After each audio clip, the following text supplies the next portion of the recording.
Here's Brody Brazil. You know, I think the best way to put this is that Joe Thornton just went from being unofficially retired, right, because that was the assumption by so many for so long, to actually now officially being retired, well, because he just declared it. And even though it's been a fair amount of time since Joe Thornton played his last and what turned out to be his final NHL game, when he says it here and now, it still sinks in differently. It hits differently. It finally comes to a realization that he's done playing hockey, even though we've already kind of had that inclination for quite some time. I'll get to more of these thoughts in a second, but first, you need to see how he announced it. Hey, judging how many people keep asking me, I guess I have to tell you, I'm officially retiring from the NHL. Thought you guys would have figured it out sooner, but you kept asking. So here I am, retiring. I have so much love for the game of hockey and for countless number of people that helped this kid's dream become a reality. And if you're looking for me, you know where to find me. I'll be at the rink. Peace and love. Peace and love from Jumbo. I'm only surprised because the word bud wasn't thrown in there. Hey, bud. Joe Thornton, I've got some first thoughts here. Before the serious stuff, come on, we got to do it the Jumbo way here. We got to have some fun with this. What was up with the hat? Where was he? What was he doing? What type of hat was that? I've never seen Jumbo in a hat like that. Maybe we just don't know him that well. People said this was a shirtless retirement announcement. I'm not here to be a conspiracy theorist, but are you sure he was even wearing pants? Are you sure that wasn't a full nude retirement announcement? It's a possibility. I can clearly see how happy Jumbo was. And I have to say, on a serious note here, announcing your retirement as a player from the NHL is a very difficult thing for somebody who was around as long as Jumbo was. I saw Patrick Marleau go through this process, and just the actual announcement, although everybody expects it and they want to celebrate you because of it, it's a hard thing for somebody as prideful and as dedicated as Joe Thornton over all these years. And I do think that's part of the reason why it just hasn't come yet up to this point now. But it's so refreshing to see him so happy to be able to make that announcement like he did. And I'm sure a little bit of it is putting on a smile, putting on the happy face, but I'm just looking at body language alone, not even really the words there, that he does seem content in making the announcement now. And it does sink in now. Like I said before, he hasn't played in a while, and we've all come to expect this is how it would be without an announcement. The memories are starting to come back instantly, and I'll go through the photo album here for you in just a second, but it really is sinking in. Obviously, he's going to the Hall of Fame.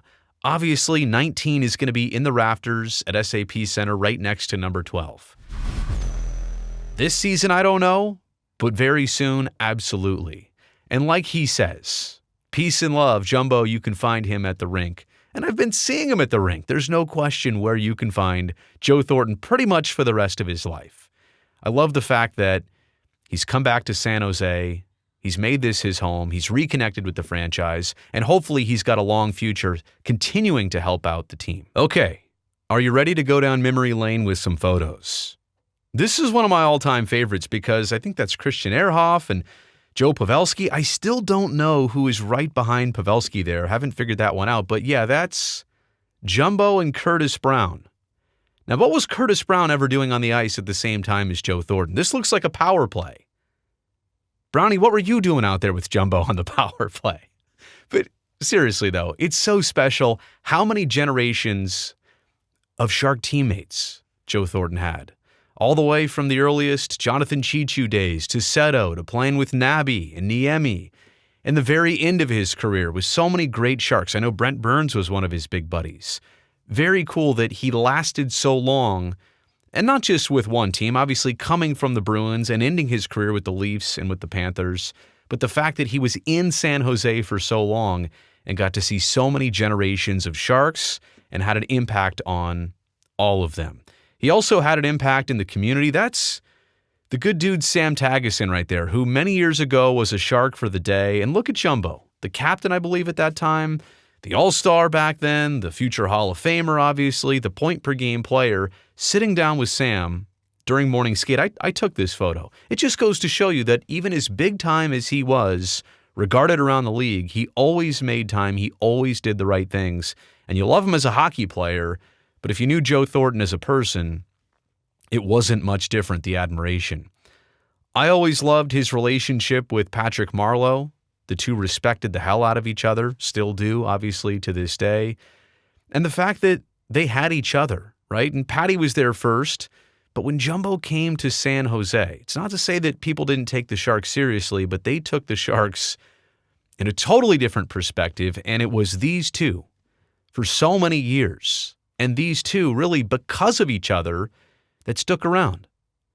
Patrick Marleau had opportunities to sign a bigger and better contract elsewhere. He said, you know what, I'll stay here for less because I like playing with Joe. And Joe said, you know what, I'll stay here and play for less because I like playing with Patty. They'll forever be connected with this team and for their accomplishments and also for their friendship in San Jose. Two great players that didn't butt heads, two great players that really got along. Oh. Do you know what this is? I know what this is. We're not going to talk about this one in too much detail. You can figure it out. Joe Thornton and the, I would say famous, but maybe infamous 4-goal game claim. He got to the Hattie. He never did score 4 goals in a game, and I'll just leave it with that. I did take this photo, and I do want to share more about this. It was in Pittsburgh. It was media day. It was right before the start of the Stanley Cup final round of 2016, and that's as close as Jumbo ever got, unfortunately, to winning a cup. And that pains me. I mean, knowing what he went through, knowing what he played through, the injuries, the criticisms, the drama, just the fight to continue to be a good player and represent San Jose for all those years, to know that I got to see him at least compete for that and be that close. And that's kind of the frustrating catch-22 of this all. He got there to play for the cup, but unfortunately only had that one chance, and the Sharks fell short to Sidney Crosby and the Penguins. But it warmed my heart. I mean, just look at Joe there in that element. The cup right behind him. Teal right next to the cup. Man, I wish the hockey gods would have treated him differently. Oh, okay. Speaking of Brownie, as referenced earlier, and obviously Jumbo, and nakedness, yeah, this is an interview we did 2016, I think, or 17, at Madison Square Garden, in the Sharks dressing room, the visiting room at Madison Square Garden. Joe Thornton is only wearing the hat. Yeah, there's a video I've made here on YouTube that goes into detail about what the heck was happening here. The guy just loved being in the buff. What can I say? Joe, you want to do the interview? Yeah. Oh, let's do it right now. Yeah, but you want to you just put on a hat. Okay, let's go. I believe he has his laundry bag in his lap, at least. That was on television. No joke about it. This photo, for whatever reason, like it has, it's got a creepy element, like his look and that shadow, but that smile, right? Like that is Jumbo right there. Hey, bud. Like that is just him. He's always looking to have fun. He's always looking to maybe not necessarily be the center of attention, but help create attention around his teammates and keep everybody going and be a true leader. And so long as Joe was at the rink or around hockey or involved with hockey, this was pretty much his facial expression. I was so lucky to cover both Joes, and we talked about Jumbo's relationship with Patty. I can also tell you a guy like Joe Pavelski comes up with the Sharks. Guess who he's looking at the entire time, of how to model his game, how to model himself as a leader. It's crazy, right? Like the captain was on the left of your screen right there. This was after a playoff game win and a round win, I think, in Denver against the Avs, maybe in 2010, or maybe that was LA. Anyway, bottom line is you've got a guy on the left who made his mark. And I said he got to play with so many different generations of Sharks. He got to make his mark on like future leaders. And I'm not going to call up Joe Pavelski tonight, But I do know Joe Pavs well enough to think that he'd probably tell you right here and now that Joe Thornton had a mark on his career and made Joe Pavelski's career. Part of it, as great as it's turned out to be, obviously Pavelski was the captain here in San Jose eventually too. So the fact that Jumbo just rubbed off on so many people in so many ways, and remember that game? Was that his hat trick right there against the Bruins? 2017? I've lost track.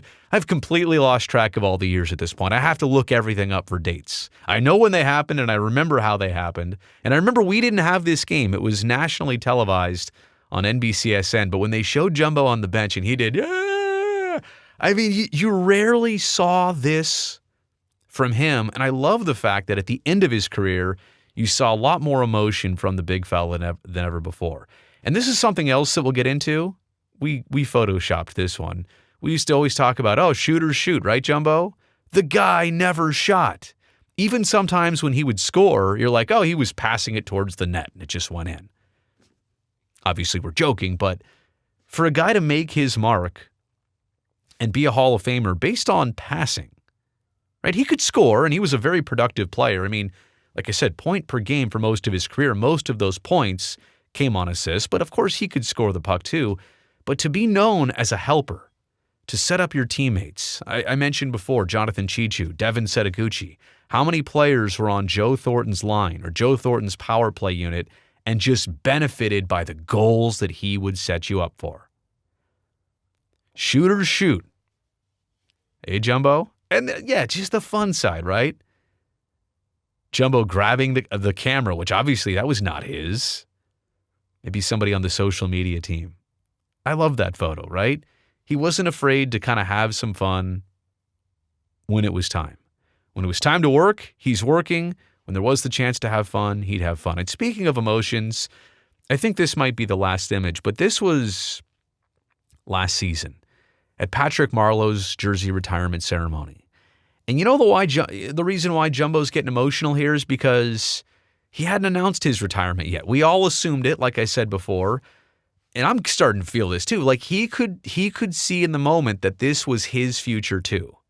His night at the tank eventually will come too. And this is all kind of seeing in the future for Jumbo right here. And as much as you never saw this emotion from him as a player, it's so cool to see it after the fact because it lets you know how he felt and how he still feels about a guy like Patty, about a team like the Sharks, and about a fan base that supported him the entire time. That's such a telling still image right there, the way he felt. I think they were showing the video tribute maybe of Jumbo to Patty in the moment. Then we cut away to him, and that was his facial reaction. So, I mean, that's just that if that doesn't sell you on his feelings about the Sharks and everything hockey in San Jose, I don't know what else to tell you. So looking back, I mean, can we say that he was the best passer ever? There's a lot of bests in the NHL. Best this, best that, stats. And you noticed in this video, I could pull out all the stats. Like, they're pretty darn impressive. And the accolades, I really don't even want to go there here and now. But the best passer ever, he might instantly fall into that category. An unreal teammate. Like I said before, always getting the boys going, always kind of taking the heat off of somebody if it was necessary. Him becoming the focal point so everybody would focus on him and not focus the pressure on somebody else. He led by example. This is a player who, even in his final years in the NHL, and I saw this firsthand, would be one of the first, if not always the first player of the Sharks at the rink on game nights. You know, veterans don't have to do that. They can show up when everybody else does, or they can be one of the last ones to show up. It's up to them. Nobody's going to call them out on that. Joe Thornton was always one of the first to arrive of his teammates at the rink. So he led by example. You talk about morning skates, one of the most tedious things in the NHL. He was at all of them. Now, granted, sometimes he'd put on all the gear, take a lap or two, take a shot or two, talk to somebody else, and come right back off. But you know what? He showed up and he did it. A lot of the other veterans wouldn't even bother. the consistency, right? To have basically a point per game pace of his career for most of his career. I know it tailed off at the end. I totally get it. You have to expect that. But to be as consistent as he was for as long as he was, and also to flat out play as long as he did. All those decades with the Sharks and in the league, and the amount of games racked up, and the fact that he was so durable. I know the couple knee injuries. He could have quit after either one of his major knee injuries with the Sharks near the end, and he didn't. He came back both times. Those were career-ending type injuries. I hate the fact that I can only say he chased the cup and never got to win the cup. And I don't want to bring this up as a sore subject. This is like honestly a tribute type thing. But I do want to point this out that this guy chased that Stanley Cup like no other because he has everything else. Gold medal, a lot of other accolades and hardware. And he's got a reputation. Like, honestly, your reputation and what people think of you because of what you did and who you were while you did it, that's pretty damn awesome. I wish he would have got the cup too. But I think one of the other biggest picture things I could say here is that Joe Thornton forever changed the Sharks. Imagine the 2000s, the 2010s especially, and even heading into the 2020s. The latter half of the last decade. Imagine the Sharks during all those years if they didn't have Jumbo. Right? It's just not the same. In so many ways.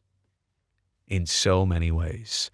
So from being unofficially retired, which was the assumption, to now being officially retired, I know we'll have lots of tributes. We'll talk about this a lot on television and for a while because it's fresh. Jumbo, congratulations 1,000 times over. I know you're not about you. You're about spreading the love. You're about crediting everybody else. But you know what? We need this for you. You deserve this. You deserve all the accolades, the credit, the compliments. I know it's not your style, but just take it because it's for everybody else too. They get to celebrate what you did for the Sharks. You made it here to the end of the video. You know I appreciate that. Thumbs up down below. And don't forget to subscribe so I can definitely see you back next time.